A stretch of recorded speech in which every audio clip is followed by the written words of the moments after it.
Hundreds of Charles Kilburger scholars have passed through the doors of Ohio University Lancaster.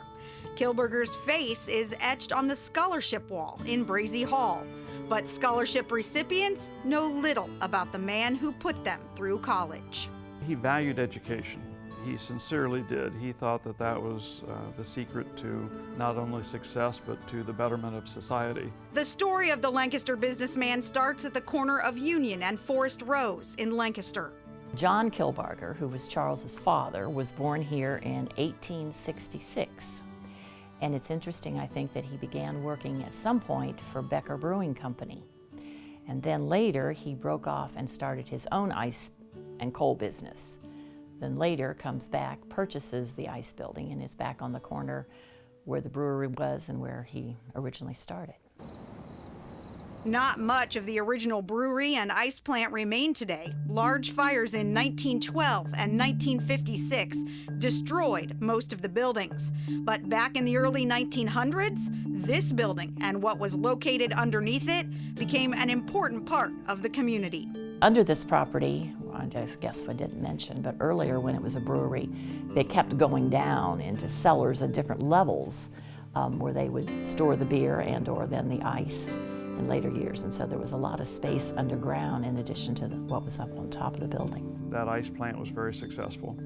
I think they were very business savvy and invested in a lot of different things and properties.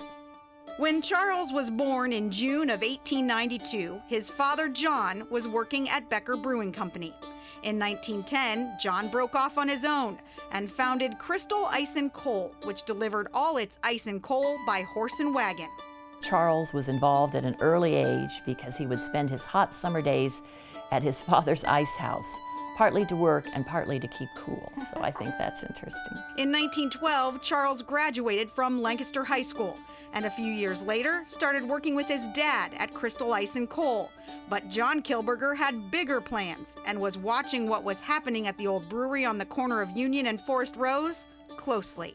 At some point, with Prohibition, the old brewery turned into a new company called the Lancaster Ice Company, and it was incorporated by the Mittoff family, many brothers there. And so they opened an ice plant and enlarged it, and at some point they had the capacity for making ice and storing over 500 tons of ice. So it was a pretty big operation. It's an operation that John Kilburger ended up purchasing. He bought the Lancaster Ice Company in 1919 and returned to the brewery's former building as its owner. John Kilburger comes back on the scene and purchases from the Mittoffs their ice company and combines it with his, thinking he'll give the town the best ice service, and he was going to run both plants during the summer instead of just one. So he was a real businessman, I think. In 1926, the Kilburgers moved to this home on East Main Street and continued growing the business by coming up with new ideas.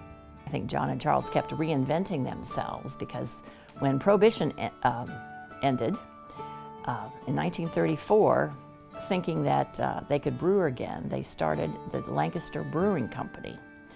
And they incorporated with a capital stock of $300,000 in 1934. So I think that's sort of an interesting figure.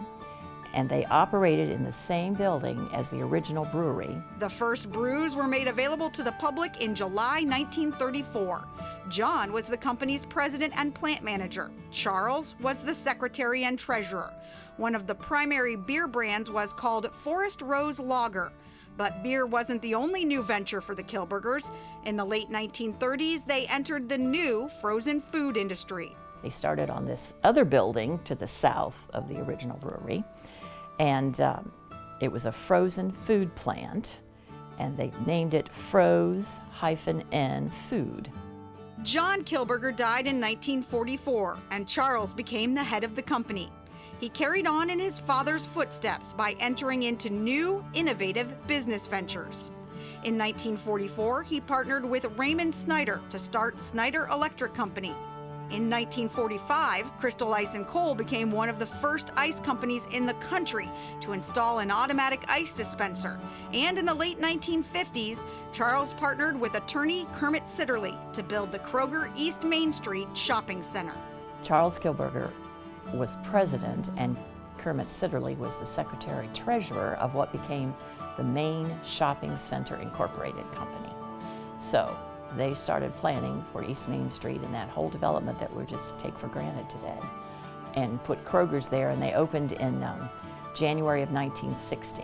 He was one of my father's first clients, and they got along well, and that relationship continued for 30, 40 years. Charles' wife, Marion, died in June 1961, and Charles worked with Kermit Sitterly to figure out what would happen to the Kilburger estate when Charles passed away. I think my father was influenced himself by the Wagnall's Memorial Scholarship, which had been in existence for many years up in Bloom Township in Lithopolis. And I think Father proposed a similar scholarship for Mr. Kilburger to fund. And Mr. Kilburger thought that would be a great idea and asked my father to be the trustee. Charles Kilburger died in December 1967 at his home located at 420 East Main Street. He was 75 years old. He left the bulk of his estate, estimated at $750,000, for full tuition scholarships that would go to, quote, the higher education of worthy city-county high school graduates who, without aid, might not be able to continue their education, end quote. My mother and father operated it together. My mother was kind of the administrator, and my father was the trustee. They ran it for about 25 years, and when it was turned over in principle to the Ohio University Foundation, the value was up to $2.5 million. But during that time, they had educated 625 students, most all here at OUL and OU. The operation of the Kilburger Scholarship was something the Sitterlys took very seriously. A lot of these students, their parents had not gone to college, and so they did not have anyone to advise them what was the right course to take or how many classes to take. And my mother just took them under her wing, and she had educated several through college herself. So she would make them sit down and discuss their courses and their classes. And more than that, she wanted them to appear in the same fashion that her own children would going out the door. And if somebody came to pick up a check and they didn't have the right appearance, Mother would sometimes say, now I might not recognize you, but maybe if you went and got a haircut, I would. Or maybe if you went and put on a clean pair of pants, I would.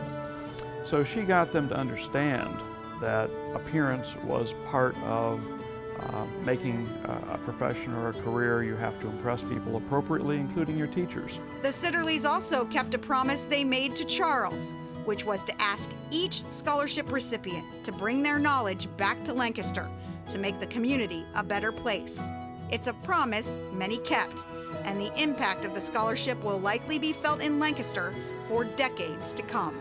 It will do untold good for a long, long time, and that's important.